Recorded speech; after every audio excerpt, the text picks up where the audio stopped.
Thanks so much for tuning in with us. We have some really special guests with us today that we're very excited to introduce. We have Tim and Kyla Vala in the house from Vala's Pumpkin Patch. Thank you guys so much for coming down. They're going to share with us a little bit about their story and also talk to us about the place that we all Nebraskans love right around this time of year. Give us a little bit of an inside scoop, and Ryan's going to intro us to how we kind of got connected to them. So we'll jump right into things for you. Thanks again. Yeah. So it kind of goes back a little bit here, and they didn't even know about this. I've shared the story with them before it. So Jan, I used to work at the Apple store, and she would come in and she'd do like one-on-one sessions. And so I got the opportunity to basically coach people or do one-on-ones with them in the store on just whatever it was that they wanted to do. So if they wanted help with iTunes or iMovie or all those different things, I got to sit down with them. And so there was one day where Jan comes in, and I happen to be the one that helped her, and we're working together, and we're talking, and we're having a good time, and she leaves, and I'm like, man, I love that client. She was so much fun. And everybody was like, do you know who that is? And I was like, no. And they're like, that's Jan Vala. And I'm like, what? Who's that? They're like, she owns Vala's Pumpkin Patch. And I was like, oh my gosh. So I was all excited because I felt like I was working with like a celebrity, and now here we are with the family getting to talk with more celebrities. And so selfishly, we've got to definitely put this plug in because, as you guys know, and those who have followed us and our past clients know, we always do an event every year out at Vala's. This year is the first time we're actually moving our campfire site to a bigger site, and we're getting like a smaller barn. So maybe you guys can talk about the new additions there at some point. But we're going to try that out and see a little bigger area as our clientele come over there. So that is October 11th, you guys. Boom. So those of you that are following us, mark it on your calendars, 5 to 10 p.m. We've rented that space out. We will have more details. In fact, Cass can probably put the comments in after this video where we'll be located, where you can stop by, come see us. We always have s'mores, hot dogs, sodas, all kinds of stuff, hot chocolate, anything you can think of. So bring the family out. It's family fun. Stop by, get a little refreshed, head back out, have some more fun. Exactly. And then we're going to have Tim and Kyla join us too. They don't know that. Just joking. But at least you'll see them on the podcast, and you'll get to know their story a little bit and why we're so passionate about Vala's, why we love it, why it's so much fun, why it's family friendly here in Omaha. So if you've never been there before, I'm going to move into this and let Levi kind of take over. But real quick, Tim, can you share with us location, how somebody would get there, or what you're located by, so that they could come find you? Yes, well, we're pretty easy to find. We're a mile south of on 180th Street, a mile south of Highway 370. But it's exit 439 is the Gretna exit if you're coming from the east, coming from Omaha. And if you're coming from the west, like from Lincoln or something, I don't remember the exit, do you? But it's right off the outlet Walmart exit. Yeah. So, but then just when you get off the exit, you're right on Highway 370. If you take 439, go west about 1.5 to 2 miles to 180th Street. It's pretty well marked, and then take a left, which would be going south, 1 mile south, and then you're there. Perfect. Awesome. Yeah. Not too long ago, they added like the green sign that has like the arrow that says Vala's Pumpkin Patch. So I'm like, hey, that's nice. I hope it's still up there. Yeah, and then also if you're new and you've never been to Vala's before, I always like to say plan to be there like 4 or 5 hours. That's because good. some people just come thinking it's just a pumpkin patch and I'll be in and out in an hour. You're not going to get it And all in. it's, you just have to plan your visit. Right. There's so much to do. You're not going to get it all in. That's awesome. Well, cool, guys. Thanks again so much for coming on. We really appreciate it. Ryan and I are really excited to hear some of kind of the origin story. That's going to lean a little bit more towards you, Tim, about how this whole thing came to fruition, how it started. Of course, if anybody's been on the website, you're going to get a little bit of an overview on that.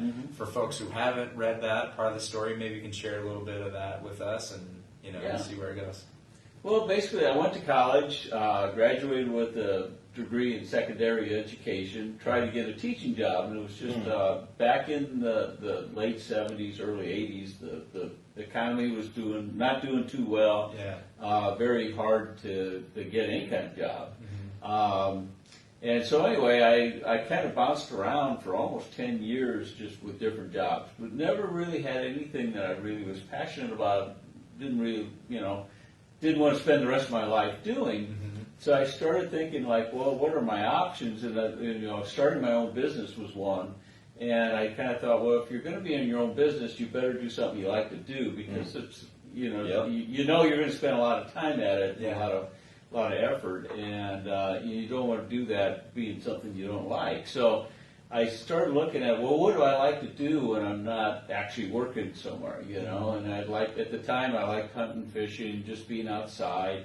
I thought about wildlife photography and was even in some art shows and some stuff like that, so it's just trying to find my way, kind of. And one of the things I kind of liked was gardening, and my dad always had a big garden. He grew up during the Depression, so his garden was out of necessity. That's how he fed the family. But he had a garden, and I always kind of helped him. And so when we bought a house, my wife Jan and I bought a house in Omaha, and I told Jan, I says, the front yard has to be a lawn. I understand that, but the backyard's mine, and it's going to be a garden, because I don't like grass, and I still don't like grass. So it's like, I just think it's a waste of energy, But anyway. So I put my whole backyard in a garden, and one of the things we put in was strawberries. And I took them where I was working at the time. I took the strawberries into work because we had some extras, and everyone just raved about, oh man, these are so much better than California shipped in strawberries. And about the same time, I went to the library, and there was an article about you pick strawberries in a magazine, and so that was what really gave me the emphasis to go, because what I liked about it was, strawberries is a high value crop, so I did, like 10, 15, 20 acres. You could make a living off of. You didn't need big equipment. Like most types of agriculture, farming, you're going to need, at that time it was $100,000 combines. Now it's like $500,000 combines. But it was, you need thousands of acres. You need, all this, specialty stuff and that, where I figured I could get into this, So I spent about a year to maybe 2 years just going around knocking on doors. And it's kind of funny now because some of the places I went up to doors and knocked on, they're like all full of houses now, And when I got out, I found a farmer that was about ready to retire, in where we are, fortunately, and he wanted to move into Gretna to a new house, and it was a homestead, and roughly 100, probably a little over 100 years old now, and but he was living in the old farmhouse and wanted to move into a nicer house in the Gretna, and but he said, well, maybe we could rent with the option to buy, and I didn't have a lot of money, so that was a really good deal, and then he kind of helped me, teach me how to do some things. I never drove a tractor before. I bought my first tractor, didn't know how to drive it home. It is different than a car, and it was like I still remember the sensation I had getting on a tractor, and it was like so tall and it's like all open around you. It's like in a car you're always enclosed, and just knowing how to shift the gears and all those kind of things. So anyway, long story short, luckily the tractor I bought wasn't very far from home because I didn't know how to get it out of first gear. And if you know anything about a tractor, first gear is like 1 mile per hour. Tractors don't drive very fast. You're not going to drive 80 miles an hour down the road. So first gear is, so I drove this tractor home. It was probably about 5 miles or so from the farm in first gear because I didn't know how to shift gears. And you can do the math. 5 miles, 1 mile per hour. So that's how bad I was. But anyway, strawberries was the original thing that we got going. Yeah. Wow. So you basically got this vision for strawberries, and you were like, I'm going to go start a farm planting strawberries, and that's how Vala's came about, because you knocked on this farmer's door, Right. and he was willing to I love rent it out to you. He kind of basically. took a chance. Yeah. Wow. I love it that he mentored you also too. Yeah, You were able yeah. to make this relationship with him, and then he kind of gave you some mentorship on how to Right. do this and a little bit more Oh, experience. he was. I mean, you know, it's little things that you never think about because you look at farm fields and you look how straight the rows are and everything. Yeah. There's a real talent to that. Yeah. You know, I mean, I remember him trying to teach me how to drive a tractor straight, to plant a straight row. Yeah. And you know, he said, well, you got to fix it something at the end of the field and just look at that tree and don't take your eyes off of it. And, Wow. and all those kind of things, you know. And it was like, you know, and then I'd get back and say, well, how did I do? And he said, well, maybe you were looking at the wrong tree or something. It was a little squiggly here, but, you know. That's so good. But, you know, like, you know, you think about it, most, not too many kids or people that aren't connected to agriculture get into agriculture. Yeah. Usually Yep. it's a generational thing. Yeah. Or Yep. they grow up with it and they grow, you know.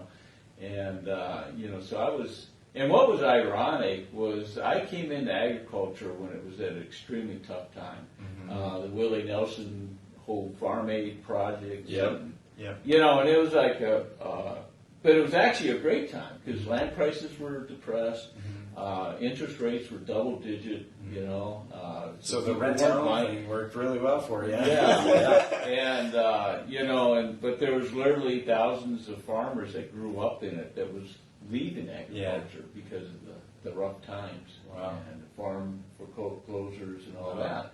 And so, but the equipment was cheap, land was cheap, you know, so it was, in a way, it's like, when do you buy stocks in the stock market? Yeah. Because the best time is when the stock market really you know, is down. Yep. Is the best time to buy, not when it's really, really high. Right. And so, I didn't do that on purpose. That was just kind of one of the. It just happened. It just happened. Yeah. The timing, but yeah, but it was kind of a Fortuitous. kind I like it. of funny, yeah. So Kyla, Yeah. you being, we haven't even got into this yet, but you being one of the daughters, one of three, correct? Mhm. And Yeah. then you have a brother? No. No brother, just three, just two sisters. two sisters, Yeah. three girls all together. Three girls all Okay. together. And when you got brought into the whole mix and everything, was agriculture and this passion for gardening and all these other things something that you guys became passionate about? Or tell us kind of what it was like growing up with mom and dad and I've being driven on a the tractor farm. before, but I never really fell in love with gardening or. I tried, I dabbled, but Yeah. I don't know. It just wasn't my Home and thing. weeds just wasn't that. Yeah, maybe you just gave me the bad jobs. That's funny. Yeah. That's what we tend to do with like our kids, right? Like Right. especially if they make us angry, we're like, hey, you know what? You can go pull some weeds in the driveway or in between the cracks or whatever. Like go out Probably there had and to make pick yourself useful. strawberries there a little bit and Yeah. stuff like that. Yeah. Probably funner things to do in life, you know. That's funny. Yeah, I'm just thankful we got into pumpkins. I guess. Yeah. The Well- fall weather. Well, that's a good transition. Yeah, so that's something we're kind of curious about is maybe like where was the moment when you got the strawberry farm going on, you got the family involved in this thing maybe a little bit. At what point were you like, you know what, maybe we transition this into more of an destination, or when do we do at what point were you like, hey, we're going to move this into a pumpkin patch rather than just a working operating farm primarily? Like what happened there? Talk to us a little bit about that and what that. Yeah, just kind of like I didn't have a business background either when I started this business. Never took business classes in college or anything like that. But There you go, kids. You don't always have to. you learn as you go. But I was smart enough to know there was such a thing as cash flow. And I started thinking like, well, strawberries only come in for 2-3 weeks in the spring, and that's a long time between paychecks or between. Yeah. And so when we put in the first year, we put in 6 to 8 acres of strawberries, which was pretty ambitious for someone that didn't know what they were doing. And then we also, I rented from the farmer 10 acres to put in vegetables. Okay. And I thought, well, we better have Some and sweet. So it's like sweet corn, tomatoes, peppers, cucumbers, all kinds of stuff. I thought I'd try everything. And you were like the OG organic farmer. Yeah, I like supplying grocery stores. Yeah. And stuff, local, love it. And but I tried to. Well, mostly I sold just out of the back of my pickup truck. Oh, okay. And so we did a little bit of wholesaling, but I wasn't really. I just didn't want to do wholesaling as well. I wanted to sell directly to the consumer. Okay. And I'm not quite sure why, but that was kind of one of my goals. And actually was down, and this was like before like farmer markets were even popular in Nebraska. Because I remember going downtown, I was probably one of the first vendors at the Omaha Farmers Market. They like shut down part of a street, and there was only like 3 or 4 of us, 5 of us maybe at the most. And I think I sat there for like 3 hours and did like $30 in sales. And so it wasn't very good. And so I remember I still had a pickup load of stuff, and then on my way back to Gretna, I stopped in Papillion and sold just off the back of my truck, and sold more there than I did at the Omaha Farmers Market, which is huge now with all these vendors and how big it is and how successful. So. But anyway, so that was the big thing to get into pumpkins was it was one of the vegetables I planted, and the first year I planted all, and I didn't know when I ordered seed, I must not have paid much attention. I ordered just high pumpkin size pumpkins, so they were all like 3-pound pumpkins. They weren't very big. And I had exactly 1 pickup load of. Because I picked all the pumpkins we had in the field that year, and it filled up the back of my pickup. And I went into, it was like the downtown Papillion on 84th Street, and sold out of the back of my pickup truck. And then the second year I made a mistake. I ordered more seed and bigger sized ones and everything, but I planted too much. And it had pretty good yield, and I looked at it and I said, there's no way I'm going to be able to sell all these pumpkins off the back of my pickup truck. And we had, that spring we had people come out for U-Pick, so we had a little bit of a history of having customers coming out to our farm. So it was kind of a last minute decision. I put an ad in the paper for U-Pick pumpkins, and the way to get them out there, I thought, was I'd offer a free hayrack ride out to the pumpkin patch. The only problem was I didn't even have a hayrack. I love it. So this is how, planning and everything, it's like it was not there. So I put that, so it forced me to hurry up and find a hayrack. And I had 1 tractor, and pretty much I was the only one that would, one guy. And so, and we had a parking lot where if we had like 6 cars in the parking lot, we had a traffic jam. So and that was our busy day. And that was our busy day, It's very seldom did we have 6 cars at once. But anyway, we were just open weekends, and and I would kind of take the tractor out, and people would pick pumpkins, and I'd drive them back, jump off the tractor, weigh the pumpkins, and thank them for coming, and hopefully there was another load ready to go out, and I'd take them out and wait for them to pick. And that was it. This is great. And that was it. So what's our time frame here? Are we talking about in the 80s? Is this this would have been like mid-80s? We started in 1984. It was the first year we planted strawberries, and I had my single pickup load of pumpkins. And then 85 would have been the first year when people came out to the farm. That's awesome. I like that.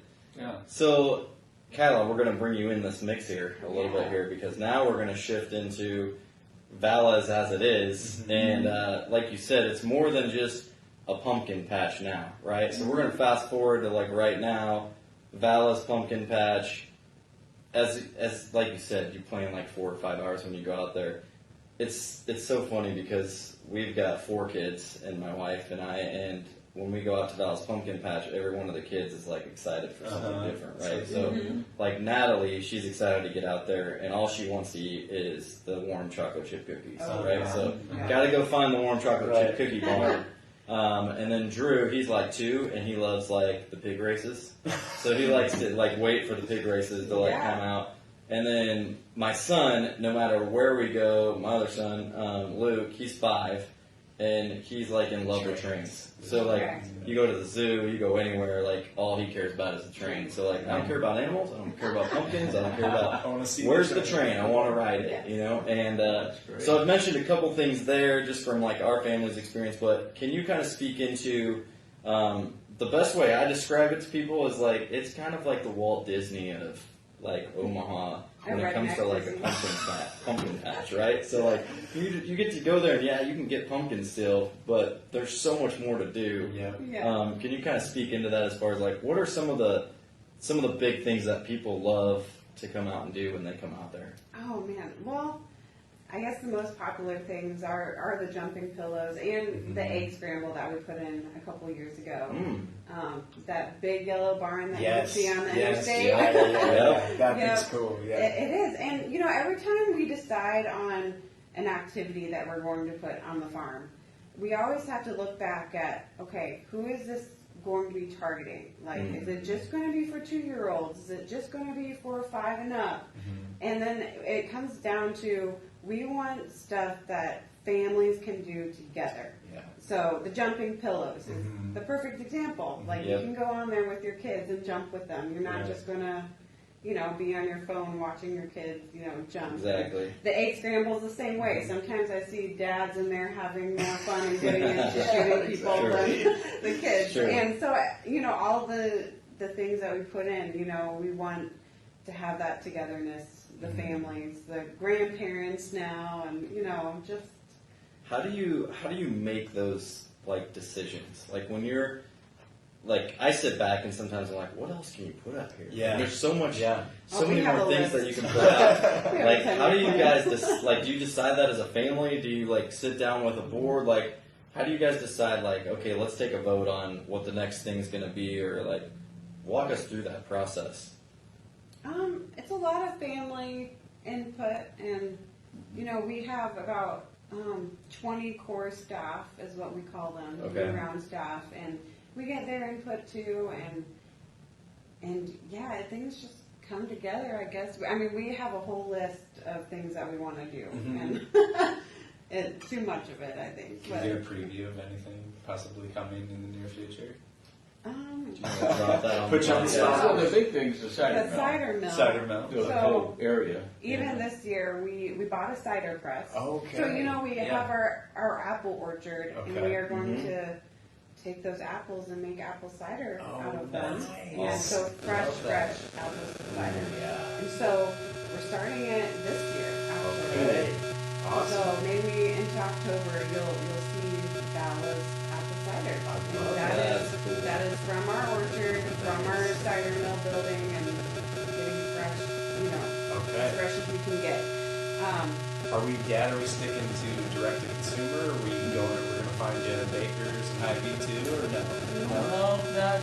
I mean, it's going to be kind of up to the kids, you know, because the 3 daughters are kind of taking over the business. Yeah. And I it's kind of a gradual transition.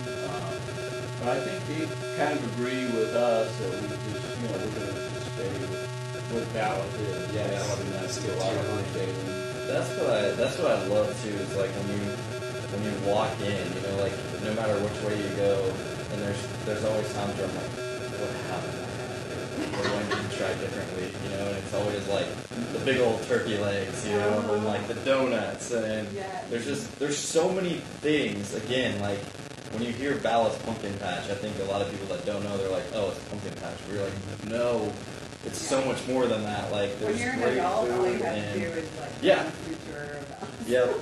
That's what's fun. I always joke with people because I'm like, listen, if you go out there with your family though, you're gonna have to take at least like $100 with you because there's so many things that you're gonna want to try and do. And feed animals and like there's haunted houses and there's stuff like. There's so many things, so it's like your kids are gonna see everything and want to do everything and try everything, and so it's one of those just adventure. One of those days of adventure, like we like to talk about. Like if you go out there with your kids, the one thing I like is that you can get like a pass, so you don't always have to just pay like a one-time fee or whatever. But you can get family passes, And then you can go as many times as you want, and then Yeah. it's like, that helps keep costs down. Yeah, as if you're well. gonna plan on coming more than twice, then it's worth it. to Yep. get family pass. Yeah. And we do sell gift cards. So Oh. what I do with my daughter, who's almost 5, she always wants prizes, and it's just kind of teaching her how to deal with money. But I put like $15 on a gift card, and like you can buy a prize for yourself. But That's a if this great runs idea. out, then we're not going to have any more money left. So I mean, you can buy gift cards for your teenagers. I love that. I love that. I Or might, your we just kids. might have to add that on to our ticket Yeah. giveaway today. Yeah. So yeah. All right, cool. Levi, you got any more like questions off of that? Yeah, I mean, Whole I food thing think, well, not on that part, but maybe jumping back Yeah. over to the story a little bit. You mentioned, your 3 girls now becoming kind of co-owners, and you guys gradually stepping away from the business, allowing them to kind of take ownership and run the business and stuff. When did that part, at what point, I guess, maybe this is a question for both of you guys, at what point were you guys like, hey, we've gone off, we've had our separate lives, high school, college, whatever that looks like, families, spouses, all those things, but now we're coming full circle, we want to be part of the family business. Was there a point that happened? And then what was the point for you, Tim, where you said, let's try to leave something, maybe a legacy for our kids, this is what we built, and we want to leave this to them, and then if they're so willing to take it over, let's go that route. I guess kind of a 2-part question, maybe. Well, probably, yeah, when I was, about 10 years ago, I was 55, and I think that's when I originally kind of sat the kids down and just said, and at that time, they were going to college and those kind of things. I was gonna say, how old are the 3 girls then? Oh, we're Oh, really now we're- gonna. now Now we're gonna put You're probably better at that Hey, than I am. we're going back here like so 10 years ago. You're probably like my age. I'm 32. Okay, I'm 35, so Okay. I'm old. I think Kirsten is 39. 6 years older than you. Yeah. Okay. Yeah, 6 years older, and then Kelsey is 3 years younger, so she's 29. Okay, So right on. Yeah. Oh, So yeah. 10 years 10 ago, we're like, sitting down with all 3 of them. Kelsey would have been in college, Mhm. just getting into college, and so yeah. But anyway, I just said that over the next 10 years, from 55 to 65, I'd like to gradually, cut back some of my responsibilities, and at that point, Jan and I were doing 100% of the work basically, and the kids were doing very close to 0, or they were all had their own lives going, Sure. Right. working other Yeah. places and Yep. going to college. So I said, so over the years, your responsibility will go up, and ours, Jan and I, will go down. But I did leave it up to them as far as whether they wanted to come back. And I Yeah. guess the way I put it, I said, you guys have an option to come back. But I really want you guys to do what you want to do with your life, not feel like you are being pressured or pushed into the business. You have to come back because you want to come back. Sure. Cool. But I said it's always good to have options. I Yep. mean, you guys are lucky that you have this option. Yep. And Jan and I both really wanted the kids to come back. Obviously, I mean, our other option would be just to close the business or sell it. Right.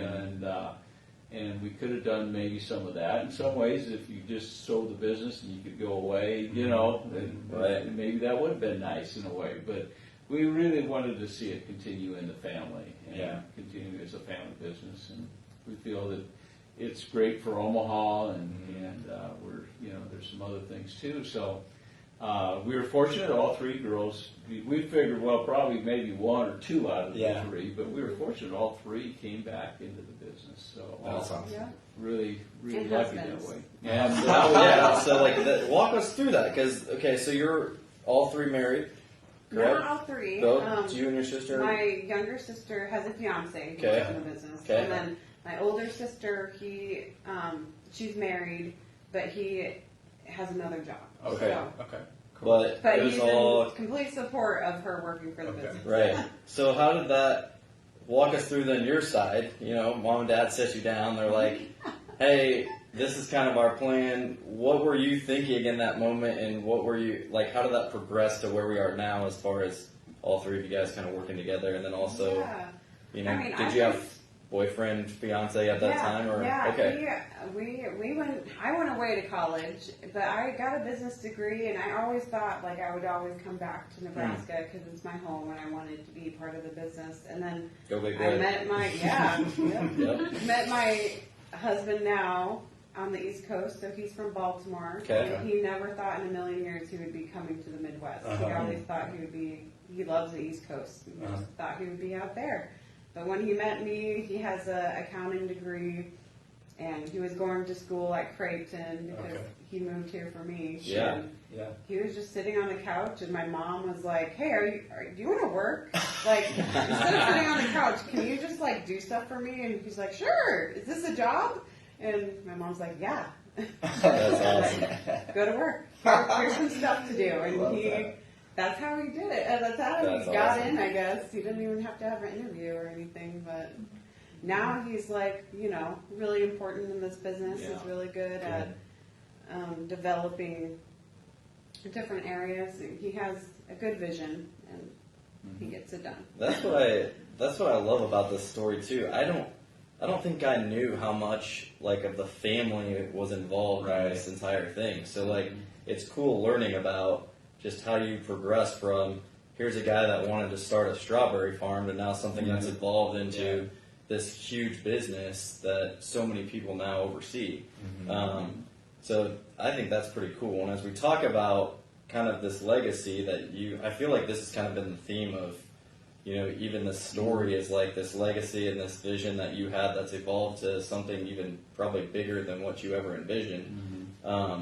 But when you think about, like, we always ask our people this question, like, when you think about the legacy that you want to leave here in Omaha and in our community,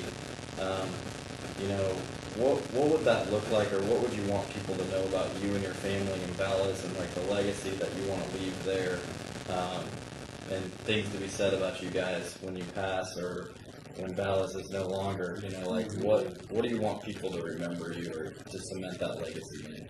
Yeah, it's really all about the families, like number one family.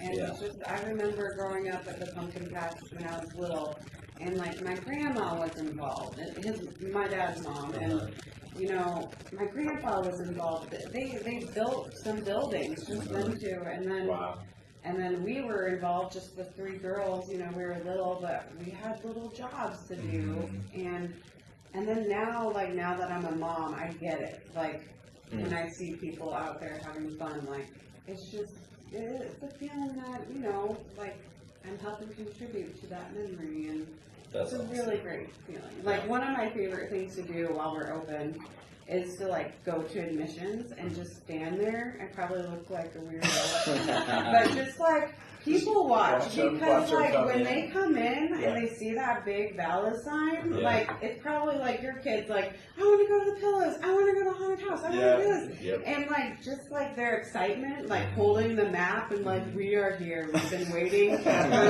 months, it's just seeing their smiles and the kids' faces, you can't get. It's a high that you can't get anywhere else. That's so true, because my son and daughter, it'll be June, and they'll be like, "Can we go to Vala's yet? Can we go get pumpkins?" And I'm like, "It's June. It's not even close yet. We gotta wait till September." This was a couple years ago, but somehow she got our number, and she was she must have been in a panic because she was like, "Can you tell my 3-year-old that you are not open? She needs to hear it from you." the owner." I guess she doesn't believe it when mommy says it, so I called you for her to and my mom's like, "Yeah, we're not open. Sorry." That's hilarious. Oh, we have a question. We have a comment on this topic. One of the guys that we had podcasts with before said, please make sure that these kind folks thank them for all they've done for the community. My family and I have had created some of our most fondest memories at Vala's. Thank you. Love, Mike, Kelly, and family. Oh, love that's that. awesome. There you go. Yeah, thank That's you. awesome. Yeah. Good shout out. What's up, Mike? Yeah, good stuff. So Tim, anything that you want to add to the legacy part? As far as family and Kyla did really well, but I kind of, when she was talking about it, I kind of remember years ago when we first started, like, was this going to be a fad? Like, is it, you know, like, because we, you know, when we started getting somewhat successful, it was like, yeah, are people just going to be kind of tired of this after a while? You know, it was like, yeah. And I was pretty confident even way back when that, no, this isn't a fad. This is real. I mean, this is like, you know, and making the family memories, that's not a fad, you know. And then if anything, it's even gotten bigger because of people spending time on their iPhones and computers and those kind of things. It's like, this is real. This isn't digital, or you know. And then just even like, you know, like being outside and how important it is to play outside, mental development, and the new research that's coming out, and just, you know, kids don't get enough time being dirty and being outside, you know, just being in nature. And that's what we're all about. It's like we're exercising, we're, you know, the agriculture part of it. And Jan and I would talk about, because she had a grandpa's farm that she could go to when she was growing up, and I had a grandpa's farm, but kids these days don't have grandpa farms, you know. So to see actual, you know, the original homestead and some of the old barns and tractors and that kind of thing, some of the animals, and so it's kind of, you know, they don't get that. So yeah, no, it's not a fad. It's going to be around, and you know, it's just something that's going to be there. And like I said, creating those family memories and magical moments, we like to call them. We give our staff like a little bag of M&Ms. Remind them of magical moments. Oh, M&Ms. That's awesome. That's good. Yeah, I mean, it is definitely, I mean, I can speak for us and our family, like, it's definitely a time every year that we look forward to, and for sure getting out there, and it's like we have to go at least twice, you know, like we have to get out there just because our kids love it so much. And I've got pictures of my kids when they were, you know, 2 years old, standing out in the middle of the pumpkin patch in the field, like picking out pumpkins, you know. So it's like we always just look back at photos and, man, if that was so long ago, but it seems so short, you know, like it's just, but thank you guys so much for just following through with the vision, you know, like I think it's, seriously, we talk about it a lot, where it's, there's a lot of people that get visions and then they don't follow through and they regret it later on in life, or they don't take the risk, and we're risk takers, and you know, we always like to commend those that went out there and took a risk, and it's like, I know you probably didn't think that it would evolve to something like this, but we thank you for doing that, because I think it's been huge, like Mike said, for our community and for people to create those memories. So thank you guys. Thanks for coming on too and sharing your story a little bit. We really appreciate it. Ryan, I haven't been out yet this season. I'm very excited. Both of us, I think, are. In closing, why don't you guys tell our audience how they can connect? I know you already shared some of the directions and stuff, but what's a good way for them to connect with Vala's, to get in touch, to come out, maybe buying tickets? What are the best ways, social media, whatever those are? Give those plugs so our audience can definitely find out how to get contact. Well, our website is the best place to buy tickets. Awesome. That's valaspumpkinpatch.com. And you save a little bit of money if you buy them online. And then it saves you time at the gate. You don't have to really wait in line at admissions to buy a ticket. They can just scan it and you can get in. So definitely take that. I didn't know that. Awesome. What about like social media? Is there any following? We have a Facebook page, Vala's Pumpkin Patch, and we're very active. You know, my sister is in charge of that social media page and Instagram, and she posts a lot of good pictures, and sometimes there's even chances to win tickets too. Cool. To there. So. Well, speaking of winning tickets, if you guys have been following along with us today, you know, Tim actually said it. So our question today was, if you can tell us when Vala's started, we're looking for the year, we will give you 2 free tickets. Thank you, shout out Jan, for giving us those tickets. We're going to give those away to those 2 tickets away to the first person to comment on this as far as the right year. And now that I know that we have gift cards, I'm going to do something. I'm going to throw in a $25 gift card for them to use if you go out there with the family as well. So that should get you some of the great food that I've been talking about. Awesome. Yeah, so Cass, let us know if anybody comments there.